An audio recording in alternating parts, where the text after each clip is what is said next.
Data के ऊपर काम करता है। अगर किसी टेबल के डेटा पर मेनली हमें काम करना हो तो उसके लिए डीएमएल कमांड होता है, जैसे इंसर्ट, डिलीट, अपडेट और सेलेक्ट, जिसमें हमने इंसर्ट और सेलेक्ट कमांड का ऑलरेडी यूज किया हुआ है।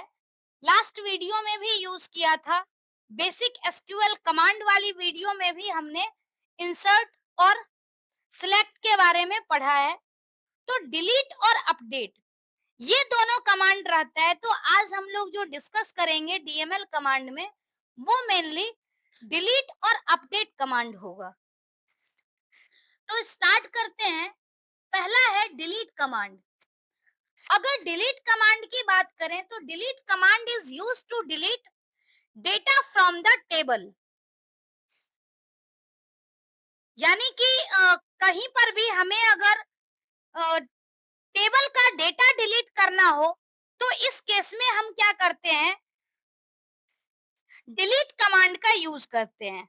Where clause is used to give condition in SQL query. मतलब क्या है कि अगर हमें डिलीट यूज करना होगा, डिलीट कमांड देना होगा, तो उस केस में क्या है कि हमें स्पेसिफाई करना होगा कि हम किस डेटा को डिलीट करना चाहते हैं। और उस डेटा को डिलीट करने के लिए हमें वेयर क्लॉज का यूज करना होता है। वेयर क्लॉज का यूज जो हम करते हैं वो एसक्यूएल क्वेरी में कंडीशन देने के लिए यूज करते हैं। All those tuples which certified the condition will be deleted from the table. मतलब वो सारे रो जो डिलीट की वेयर की कंडीशन को सेटिस्फाई करेगा, सारे रो डिलीट हो जाएंगे। अगर हम बात करें इसके सिंटैक्स की, तो सिंटैक्स है delete from table name, where और कंडीशन।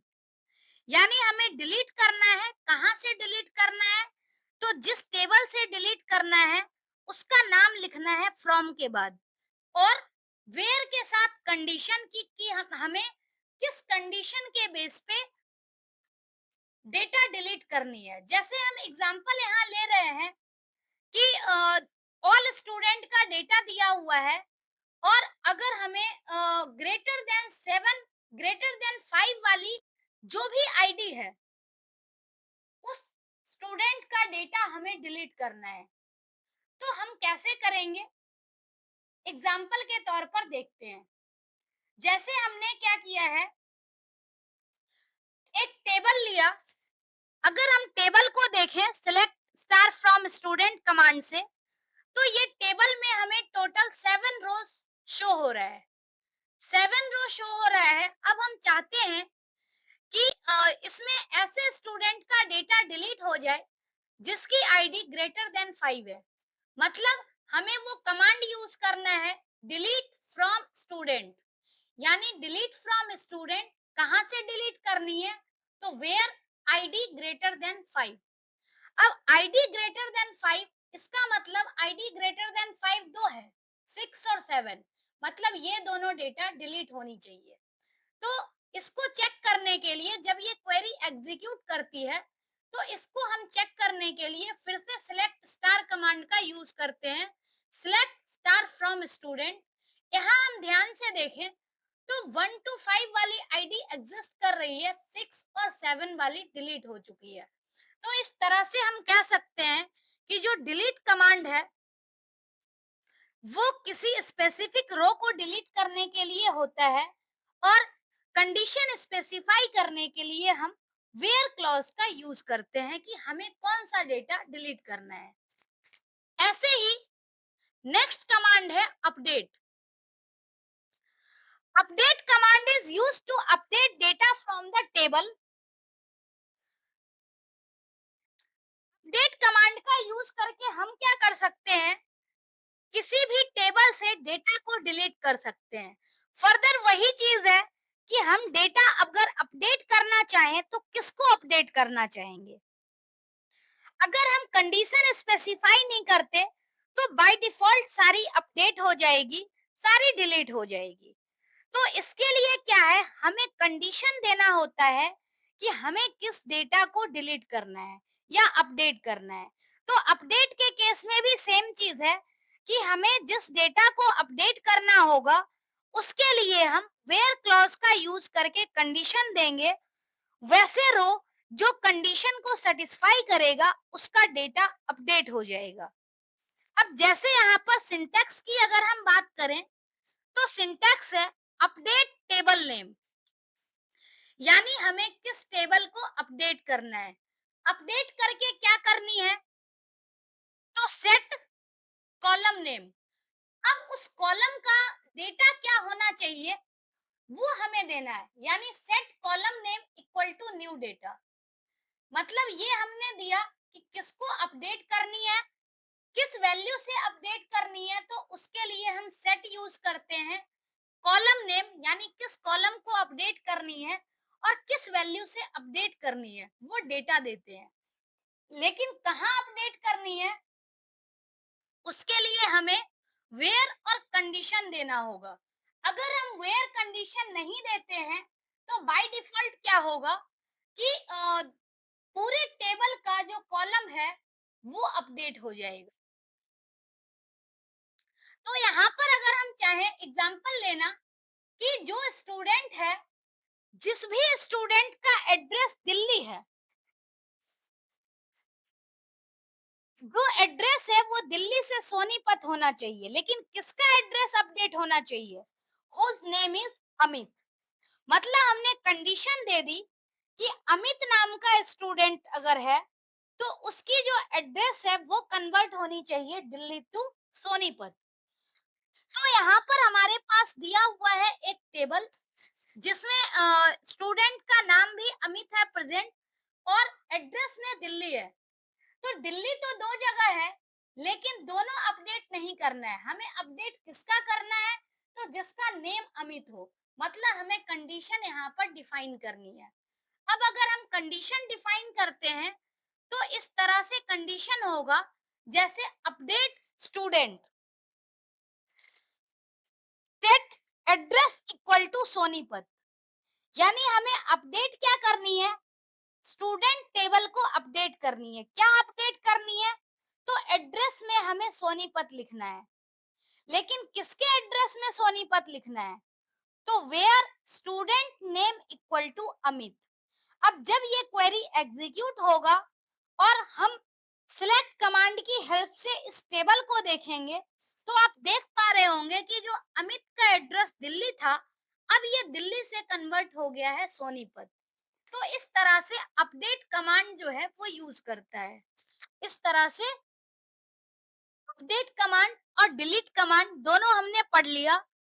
अब जो इंसर्ट और सिलेक्ट कमांड है वो ऑलरेडी हमने पढ़े हुए हैं, डिलीट अपडेट पढ़ लिया। तो ये मेनली हमने डीएमएल कमांड पढ़ा है। फिर कुछ और कंसेप्ट है, जो बेसिक कंसेप्ट हम लोग इस वीडियो में ही कवर करेंगे। जैसे पहला कंसेप्ट है एलियासिंग।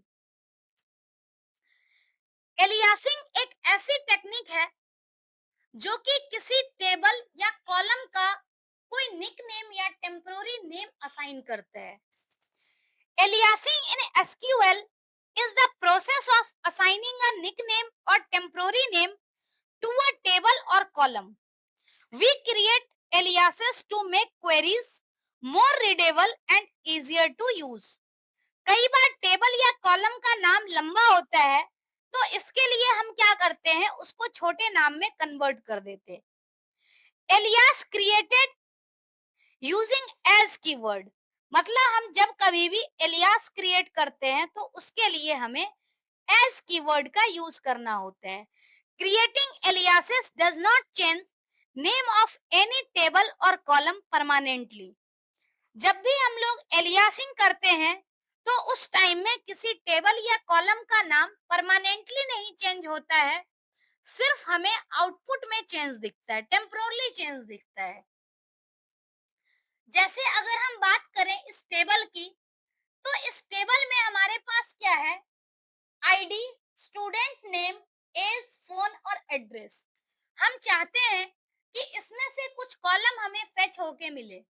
तो जैसे ऑल कॉलम चाहिए तो हम सिलेक्ट स्टार लिखते हैं।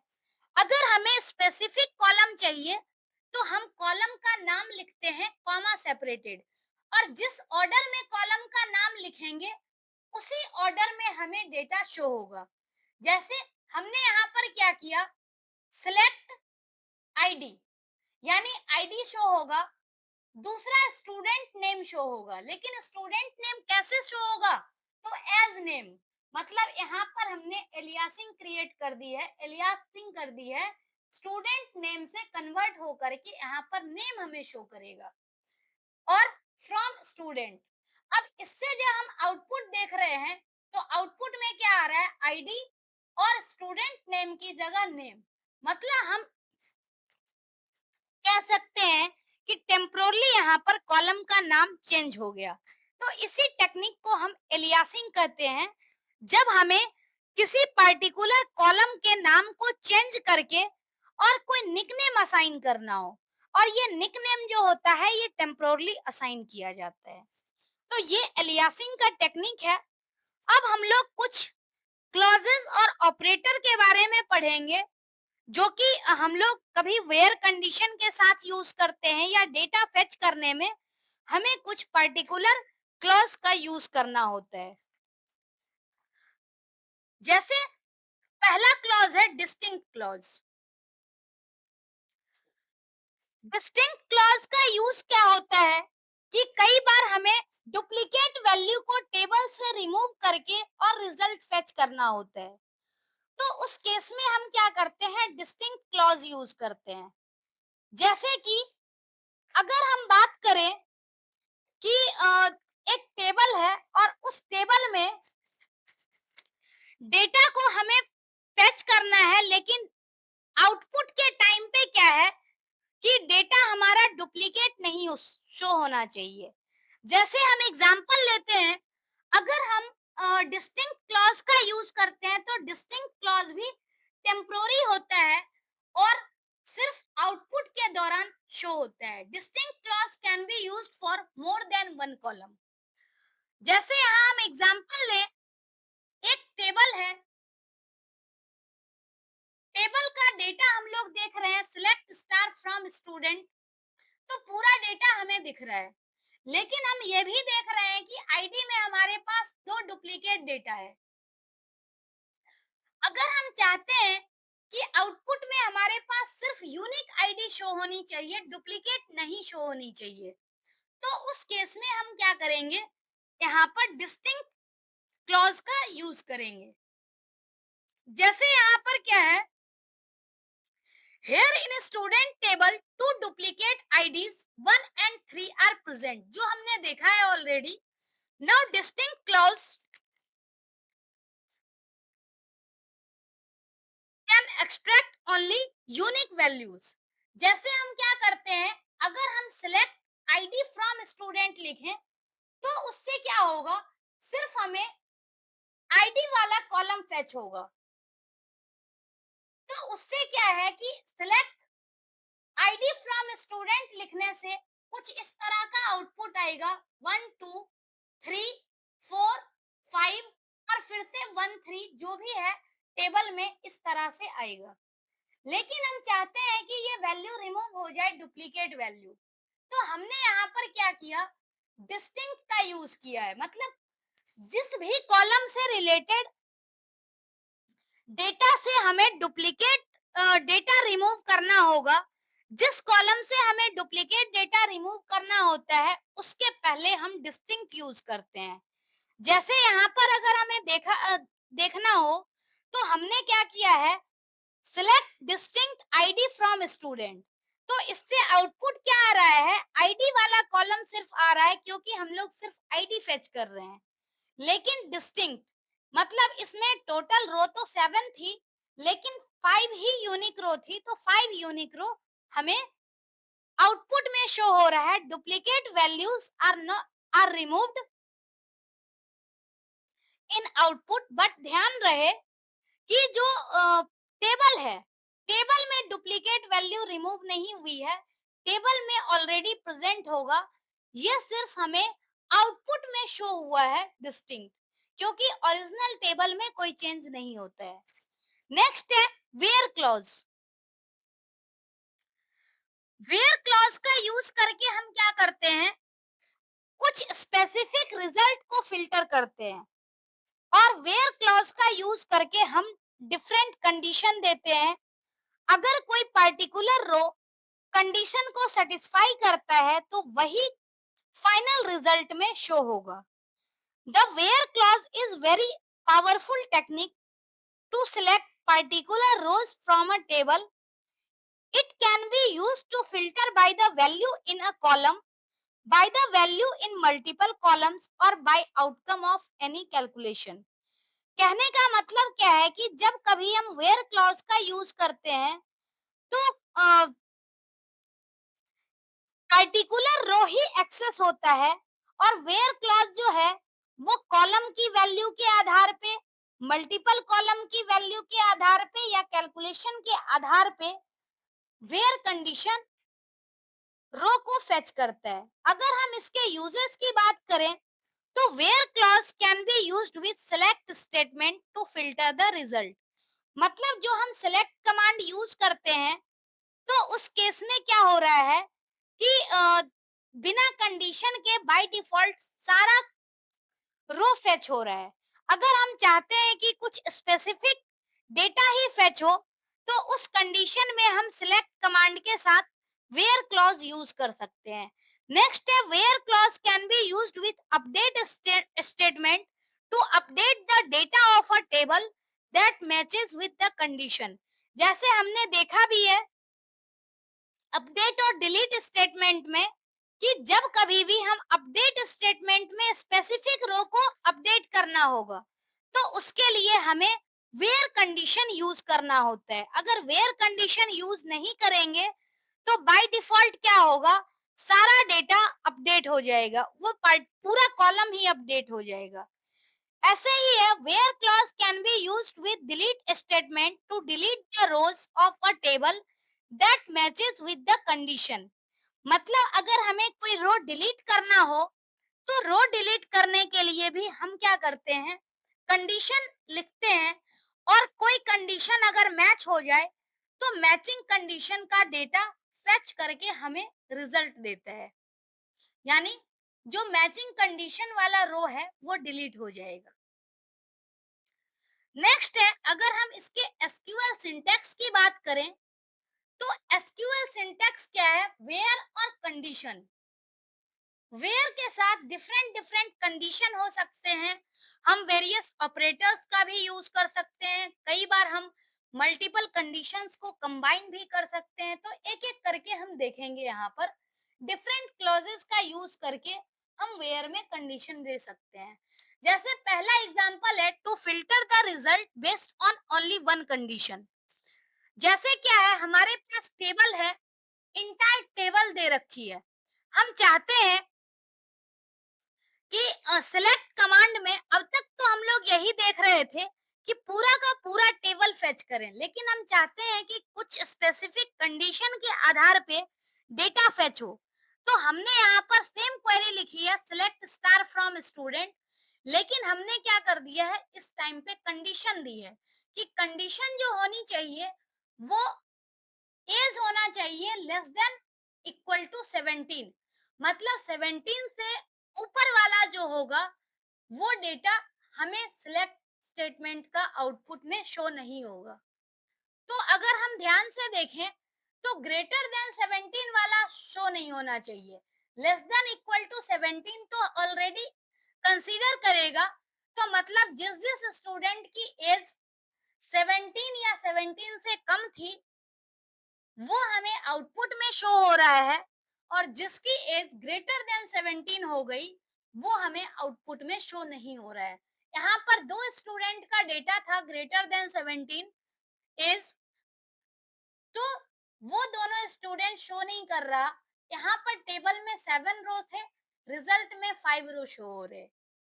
तो इस तरह से हम किसी एक कंडीशन अप्लाई करके और रिजल्ट को हम फेच कर सकते हैं बेस्ड ऑन कंडीशन। दूसरा क्या है कि मल्टीपल कंडीशन के बेस पे भी हम लोग क्या कर सकते हैं, डेटा को फेच कर सकते हैं। अब मल्टीपल कंडीशन कंबाइन करने के लिए क्या होता है, हम लॉजिकल ऑपरेटर का यूज करते हैं, जैसे एंड और का। अब अगर कंडीशन कंबाइन करना हो तो एंड का यूज करते हैं। अगर हमें और वाली सिचुएशन हो, यानी कि या तो पहला कंडीशन सही हो या फिर दूसरा कंडीशन सही हो, तो उस केस में हम और का यूज करते हैं। कंडीशन कंबाइन करने के लिए सेम प्रोसेस है, सिलेक्ट स्टार फ्रॉम स्टूडेंट हमने लिखा। उसके बाद जब कंडीशन दे रहे where age less than equal to 17, मतलब पहला कंडीशन हमने दे दिया age less than equal to 17 होना चाहिए और एड्रेस क्या होना चाहिए, जयपुर। तो लेस देन इक्वल टू 17 में हमारे पास टोटल 5 डेटा आया था, लेकिन अगर हम ध्यान से देखें तो दूसरा कंडीशन भी है एड्रेस इक्वल टू जयपुर, मतलब हमें उस 5 में से भी सिर्फ उसका डेटा फेच करना है जिसका एड्रेस जयपुर हो। तो इस तरह से क्या है कि ये दोनों कंडीशन सेटिस्फाई जो कर रहा है, सिर्फ 2 रो सेटिस्फाई कर रहा है, तो आउटपुट में यहाँ पर 2 रो आ रहा है हमारे टेबल में। तो इस तरह से हम वेयर कंडीशन अप्लाई कर सकते हैं, सिंगल रो पे भी और मल्टीपल कंडीशन भी अप्लाई कर सकते हैं। नेक्स्ट है इन क्लॉज और not in clause. Generally in clause और नॉट इन क्लॉज में क्या होता है कि हम मल्टीपल वैल्यू मल्टीपल कंडीशन देते हैं। अब जैसे दो तीन कंडीशन अगर हो तो उस केस में तो हम और का यूज कर सकते हैं वेयर के साथ। लेकिन अगर मल्टीपल कंडीशन हो, बहुत ज्यादा कंडीशन हो, तो उस केस में हम लोग इन और नॉट इन क्लॉज का यूज करते हैं, जिससे कि इजिली फिल्टर हो सके value. If we want to find data of those students who lives in either Delhi, Jaipur और गुरुग्राम, मतलब क्या है कि हमने 3 कंडीशन दे दी है। तो इस केस में क्या है, वेयर के साथ हम दे सकते हैं एड्रेस इक्वल टू दिल्ली और एड्रेस इक्वल टू जयपुर और एड्रेस इक्वल टू गुरुग्राम, जैसे कि इस क्वेरी में दिया हुआ है। तो इस आधार पे रिजल्ट फेच हो जाएगा। लेकिन क्या है कि क्या इतनी कंपैरिजन हम कर सकते हैं? तो इतनी कंपैरिजन जो है वो मल्टीपल कंडीशन अगर आ जाए, बहुत ज्यादा कंडीशन आ जाए, तो इतनी कंपैरिजन नहीं हो सकती है।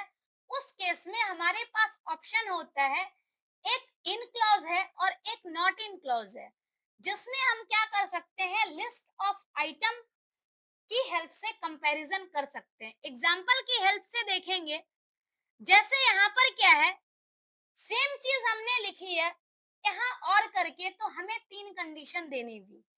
इसी चीज को अगर हम इन लिख करके यूज करते हैं, तो इन का मतलब है कि जब हम कंडीशन देंगे तो कंडीशन में इन का मतलब है कि अगर इस दिए गए लिस्ट में से कंडीशन सेटिस्फाई जो जो रो करेगा वो आउटपुट में शो होगा। जैसे यहाँ पर सेम है, select star from student, where दे दी हमने और कंडीशन दे दिया एड्रेस का। हम एड्रेस में ही चेक कर रहे हैं कि एड्रेस में मल्टीपल वैल्यू सेटिस्फाई हो सकती है। तो यहाँ पर लिस्ट में क्या होना चाहिए, या तो दिल्ली होना चाहिए एड्रेस में, या जयपुर या गुरुग्राम। तो हमने क्या कर दी, इसको इन ऑपरेटर का यूज करके, इन क्लॉज का यूज करके लिस्ट के फॉर्म में दे दिया। तो इससे क्या है, अगर हम एड्रेस चेक कर रहे हैं तो एड्रेस में या तो दिल्ली आ जाए या जयपुर आ जाए या गुरुग्राम आ जाए, तीनों में से कोई भी ऑप्शन होगा तो उस केस में रिजल्ट सेटिस्फाई होगा। अगर यही ये कह दिया जाए कि हमें ऐसे स्टूडेंट का डेटा फेच कर दो जो कि दिल्ली, जयपुर और गुरुग्राम के अलावा कहीं रहता हो, तो मतलब क्या है कि हमें इसको इंक्लूड नहीं करना है, इसको एक्सक्लूड करना है। तो उसके लिए हम क्या कर सकते हैं, सिंपली इन की जगह नॉट इन यूज कर सकते हैं कि हमें इसमें से नहीं चाहिए, इसके अलावा अगर कोई कंडीशन है तो वो डेटा में से हमें रिजल्ट चाहिए। तो अगर एक्सक्लूड करने का केस होगा तो वहां पर हम नॉट इन यूज कर लेते हैं, और जहां पर हमें इंक्लूड करना होगा तो हमें लिस्ट देना होता है वैल्यू का, और इससे क्या है कि कंडीशन के आधार पर डेटा फेच हो जाएगा। जैसे हमने इन का देखा, ऐसे ही एग्जांपल नॉट इन का देखते हैं।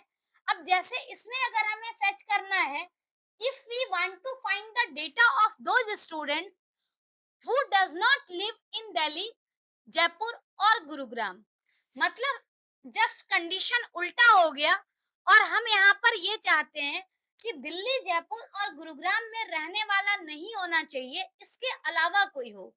तो इसमें हमने सेम कंडीशन दे दिया, सिर्फ इन की जगह नॉट इन कर दिया, तो हमारा कंडीशन रिवर्स हो गया। अब इस केस में क्या होगा, अदर देन दिल्ली, जयपुर, गुरुग्राम में रहने वाला जो स्टूडेंट होगा, उसका डेटा हमें रिजल्ट में मिलेगा। तो इस तरह से इन और नॉट इन क्लॉज वर्क करता है। नेक्स्ट है बिटवीन। जैसे क्या है कि कई बार ऐसा होता है कि हमें दो रेंज के बीच की वैल्यू निकालनी होती है, कि दो रेंज के बीच की वैल्यू अगर निकालनी हो, तो उस केस में हम क्या कर सकते हैं, बिटवीन का यूज कर सकते हैं। बिटवीन क्लॉज क्या करता है, रेंज ऑफ वैल्यू के आधार पे आउटपुट को फिल्टर करते हैं। सेम है, हम लोग यहाँ पर क्या कर रहे हैं, वेयर यूज कर रहे हैं, और वेयर के साथ हमें कंडीशन देना होता है, तो किसमें कंडीशन देंगे, यानी कॉलम के नाम के आधार पर कंडीशन देंगे। लेकिन कंडीशन क्या होगा, तो बिटवीन, यानी बिटवीन की हेल्प से हम क्या करते हैं, रेंज ऑफ वैल्यू देते हैं। मतलब between starting value and ending value, मतलब बिटवीन और एंड हमें यूज करना है, इसके बीच का रेंज हमेशा रिजल्ट में होगा स्टार्टिंग वैल्यू और एंडिंग वैल्यू।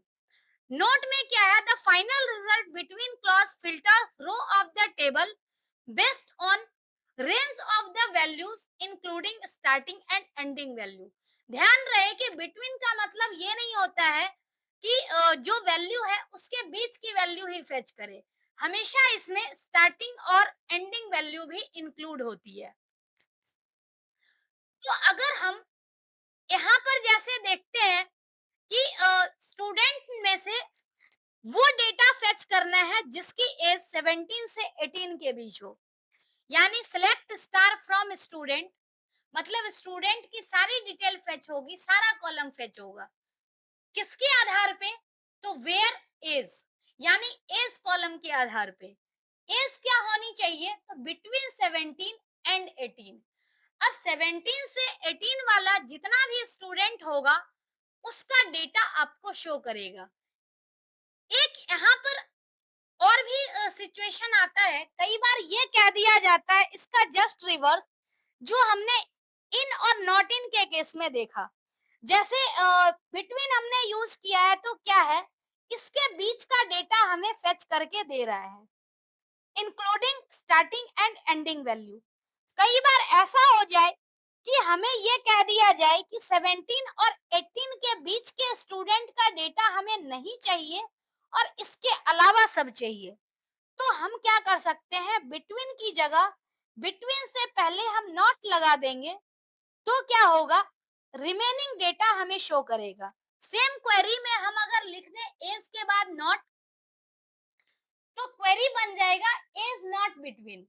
तो इसका मतलब क्या है, जो डेटा हमें शो हो रहा है, इसके अलावा कोई अगर डेटा बचता होगा टेबल में, तो वो डेटा आउटपुट के रूप में शो करेगा।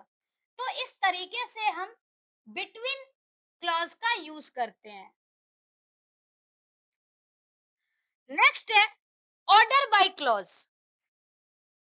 ऑर्डर बाय क्लॉज का जनरली जो यूज होता है, वो इसलिए यूज होता है ताकि रिजल्ट को हम असेंडिंग या डिसेंडिंग ऑर्डर में अरेंज कर सकें। तो असेंडिंग या डिसेंडिंग ऑर्डर के केस में जब हमें अरेंज करना होगा, तो उसके लिए हम क्या करते हैं, ऑर्डर बाय क्लॉज का यूज करते हैं। ऑर्डर बाय का बाय डिफॉल्ट रिजल्ट जो होता है वो होता है असेंडिंग, और जब भी हम लोग ऑर्डर बाय क्लॉज यूज करेंगे, तो किसी ना किसी कॉलम के आधार पर जो रिजल्ट होगा वो शॉर्ट होगा।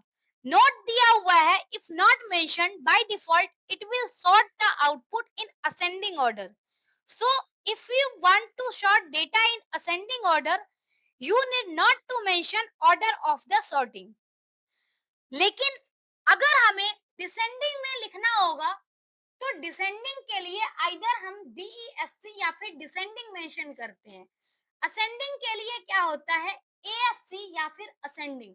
लेकिन ध्यान रहे बाय डिफॉल्ट ऑर्डर असेंडिंग होता है, तो हमें इसे मेंशन करने की जरूरत नहीं होती है। अब यहाँ पर देखते हैं कि रिजल्ट को हम कैसे सॉर्ट कर सकते हैं। जैसे यहाँ पर दिया हुआ है, सेलेक्ट स्टार फ्रॉम स्टूडेंट, यानी स्टूडेंट नाम का हमारे पास डेटा है और स्टूडेंट नाम का टेबल है, इसमें हमने ऑर्डर बाय यूज किया है। हम चाहते हैं कि स्टूडेंट के नेम के आधार पर जो ऑर्डर है रिजल्ट हमें शो हो, यानी सिलेक्ट स्टार फ्रॉम स्टूडेंट हमने लिख दिया, ऑर्डर बाय किस ऑर्डर के आधार पे, तो स्टूडेंट नेम के आधार पे। अब आप ध्यान से देखोगे तो स्टूडेंट का नाम जो रिजल्ट में है वो अल्फाबेटिकल ऑर्डर में है। हमने यहाँ पर कुछ भी मेंशन नहीं किया है, तब भी क्या है, बाय डिफॉल्ट जो ऑर्डर है वो असेंडिंग है। दूसरे में क्वेरी में सिर्फ इतना फर्क है कि स्टूडेंट नेम के साथ हमने ऑर्डर मेंशन कर दिया, यानी ASC, या फिर अगर असेंडिंग मेंशन करें भी रिजल्ट में कोई फर्क नहीं पड़ेगा, रिजल्ट सेम रहता है, क्योंकि बाय डिफॉल्ट जो ऑर्डर है वो असेंडिंग ऑर्डर है। नेक्स्ट हम देखते हैं कि अगर हमें असेंडिंग की जगह डिसेंडिंग में डेटा को सॉर्ट करना हो, तो उस केस में हम क्या करेंगे।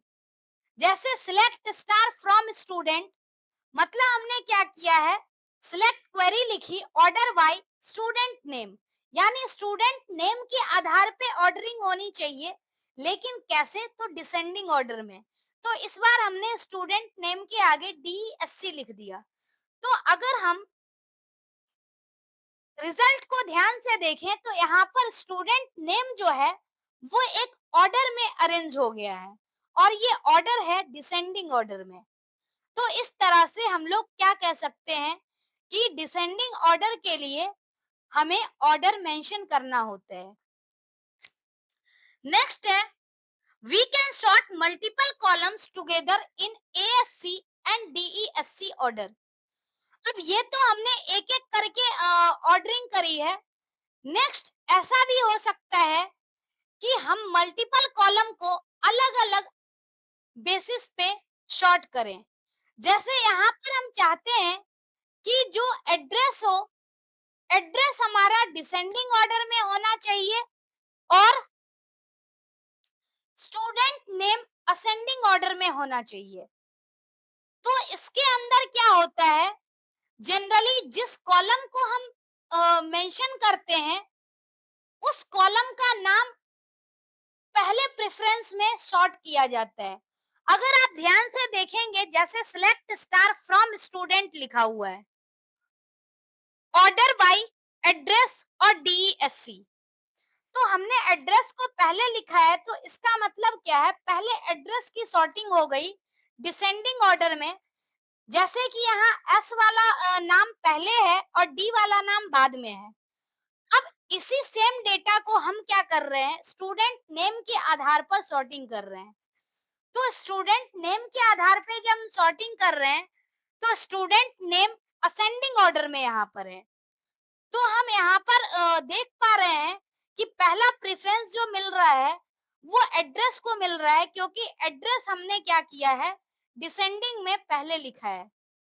तो इस तरीके से हम वैसे मल्टीपल ऑर्डर को यूज करके मल्टीपल कॉलम पे अलग अलग ऑर्डर यूज करके हम लोग क्या कर सकते हैं, ऑर्डर बाय क्लॉज लिख सकते हैं और उसके अकॉर्डिंग डेटा को सॉर्ट कर सकते हैं। नेक्स्ट है नल। In SQL, null is a special value which means absence of value or a field does not have a value. Null does not mean zero. Null also does not mean empty string. Null is a kind of placeholder of that value which is not present or not known. कहने का मतलब ये एक empty value नहीं है, एक तरह का मतलब सिर्फ मेमोरी क्रिएट हो गई है लेकिन वहां पर कोई वैल्यू प्रेजेंट नहीं है। अगर हम एग्जाम्पल की बात करें तो if phone number of student is not known as present, so we can store null instead of zero or make it empty. कहने का मतलब क्या है कि हमें अभी पता नहीं है तो हमने यहाँ पर नल स्टोर कर दिया और फ्यूचर में अगर हमें कोई वैल्यू मिलती है तो हम इसको दोबारा अपडेट कर सकते हैं। सिर्फ हमने एक स्पेस क्रिएट कर दिया, प्लेस होल्डर क्रिएट कर दिया कि यहाँ पर कोई डेटा स्टोर होगा। अब जैसे इस रो को अगर हम इंसर्ट करेंगे तो यहाँ पर नल वैल्यू अगर ना हो और सीक्वेंस में हम कॉलम का नाम दें तो डेटा इंसर्ट नहीं होगा। तो इस केस में हमें क्या करना होता है, इस तरह से प्लेस को मेंटेन करने के लिए प्लेस होल्डर की तरह हमें नल को यूज करना होता है। और इस तरह हम देख पा रहे हैं कि टेबल में नल वैल्यू स्टोर हो गई। अब नल वैल्यू चेक करने के लिए कि किसी टेबल में नल वैल्यू प्रेजेंट है या नहीं है, ये चेक करने के लिए हम लोग क्या करते हैं, इज नल या इज नॉट नल क्लॉज का यूज करते हैं। पहले हम देखते हैं is not null. Is not is null clause is used to check that value in particular column is null value. मतलब हमें ये चेक करना है कि किसी कॉलम में नल वैल्यू है या नहीं है। तो कैसे चेक करेंगे, तो हमें कंडीशन देना होगा और ध्यान रहे कि नल कोई वैल्यू नहीं है, इसलिए हमें यहाँ पर इज यूज करना होता है। नल के केस में हम इक्वल टू नहीं लिखते हैं जब भी हमें कंडीशन लिखनी होती है। एग्जाम्पल है टू फाइंड आउट नेम्स और name of students whose phone number is null. जैसे एग्जाम्पल हमने दे दिया सिलेक्ट स्टार फ्रॉम स्टूडेंट, मतलब स्टूडेंट टेबल से हमें डिटेल फेच करनी है वेयर फोन इज नल, यानी जिसका फोन नंबर नल हो। तो इससे क्या हो गया, जिस स्टूडेंट का फोन नंबर नल था वो डिटेल फेच हो गई। नोट में क्या है, इस keyword is used to compare value of a column with null. मतलब यहाँ पर हम इक्वल टू नहीं यूज कर रहे हैं, नल के केस में इज यूज कर रहे हैं। इज एक कीवर्ड है। नेक्स्ट अगर हम बात करें, यहाँ पर तो हम नल का कंपैरिजन करने के लिए लिखा है। अगर हम इसी कंडीशन में ये लिखते हैं कि ऐसे स्टूडेंट का डेटा फेच करो जिसके फोन नंबर में नल नहीं हो, तो उस केस में हम क्या करेंगे, नॉट नल को कंपैरिजन करेंगे। जैसे यहाँ पर ऑलरेडी दिया हुआ है इज नॉट नल क्लॉज, जैसे इज नल क्लॉज जो है वो वैल्यू चेक करने के लिए यूज होता है, लेकिन इज नॉट नल जो है वो वैल्यू नॉट नल वैल्यू को चेक करने के लिए इज नॉट नल क्लॉज का हम यूज करते हैं। जैसे क्या है, to find out name of student whose phone number is not null.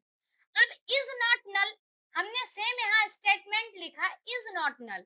अब इस केस में क्या है, जिसकी भी वैल्यू इज नॉट नल थी वो सारे रिकॉर्ड हमें शो हो गए। तो इस तरह से इज नल और इज नॉट नल का हम यूज कर सकते हैं। तो इस तरह से ये कंपैरिजन था जिसमें हम नल वैल्यू की कंपैरिजन करते हैं। नल इज नल क्लॉज और null not is not null clause. Next एक लास्ट है हमारे पास concept like operator. Like operator का यूज जो होता है वो पैटर्न मैचिंग के लिए करते हैं। कहाँ पर यूज करते हैं, तो ये ज्यादातर वेयर के साथ यूज होता है। जब भी हमें कंडीशन देनी होती है और कंडीशन मैच करना हो तो उस केस में हम क्या करते हैं, लाइक ऑपरेटर का यूज करते हैं। जो लाइक ऑपरेटर ज्यादातर वेयर क्लॉज के साथ यूज होता है। Like operator has two wild cards, यानी एक है अंडरस्कोर और एक है परसेंटेज साइन।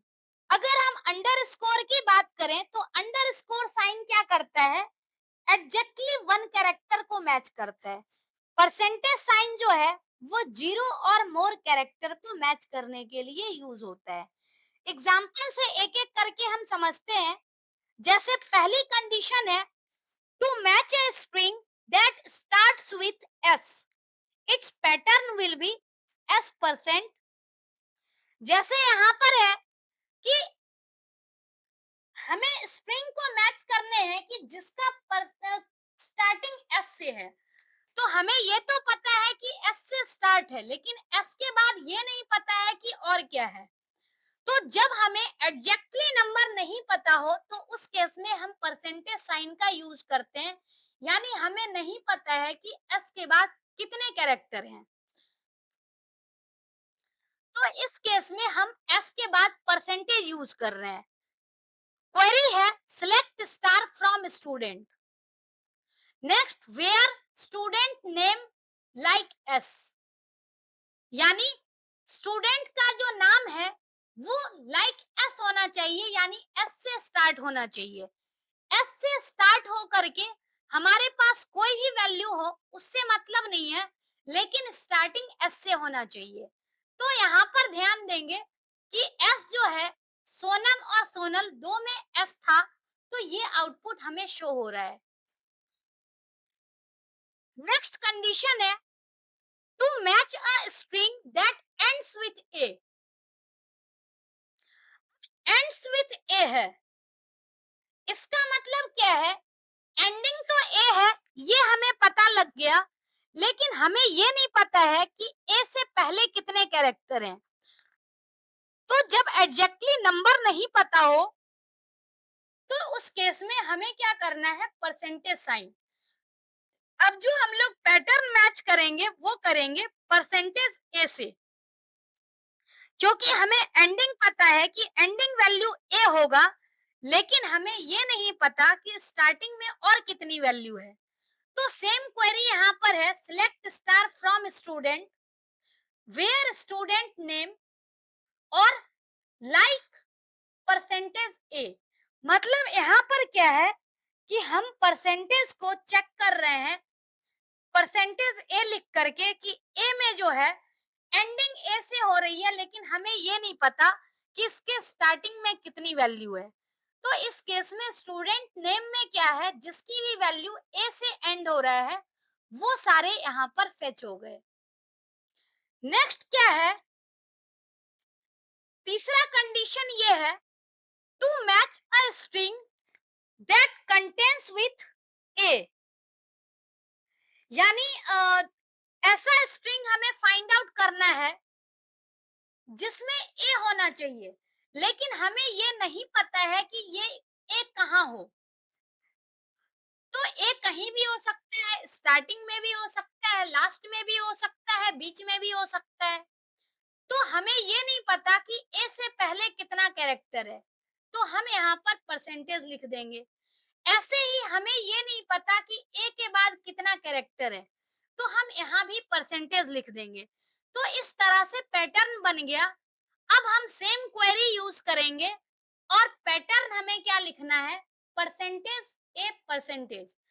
तो इससे क्या हो रहा है, स्टूडेंट नेम जिसमें भी कहीं पर भी ए आ रहा हो, चाहे स्टार्टिंग में आए, लास्ट में आए या फिर बीच में आए, हर केस को ये कंसीडर कर रहा है और इसका आउटपुट जो आ रहा है वो सभी नाम आ रहे हैं जिसमें कहीं पर भी ए एग्जिस्ट करता हो। नेक्स्ट है to match a string that has letter A at second position. अब इसमें क्या कर दिया, ये फिक्स हो गया कि सेकंड पोजीशन पे एक लेटर है। इसका मतलब क्या है कि फर्स्ट पोजीशन पे हमें कुछ लिखना होगा।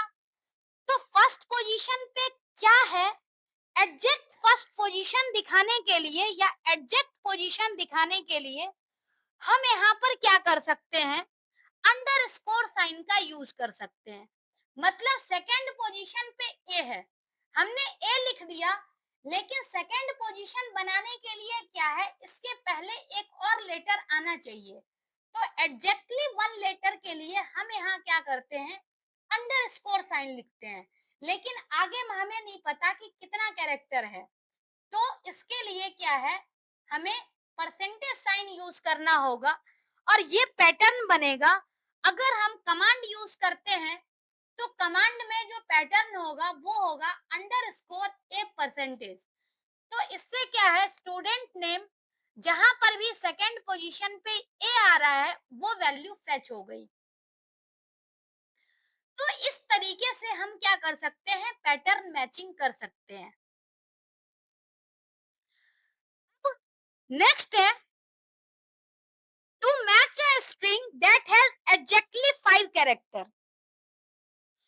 तो 5 कैरेक्टर हमें मैच करने हैं, लेकिन यहाँ पर क्या है कि एग्जैक्टली 5 कैरेक्टर 5 टाइम्स होना चाहिए। 5 कैरेक्टर होना चाहिए, इसमें 5 नहीं, ये शायद 6 टाइप हो गया होगा, इस वजह से ये नहीं आएगा इस केस में। तो 5 कैरेक्टर एग्जैक्टली होना चाहिए, तो उसके लिए हमें क्या करना होगा, अंडरस्कोर साइन जो है वो 5 टाइम्स यूज करना होगा।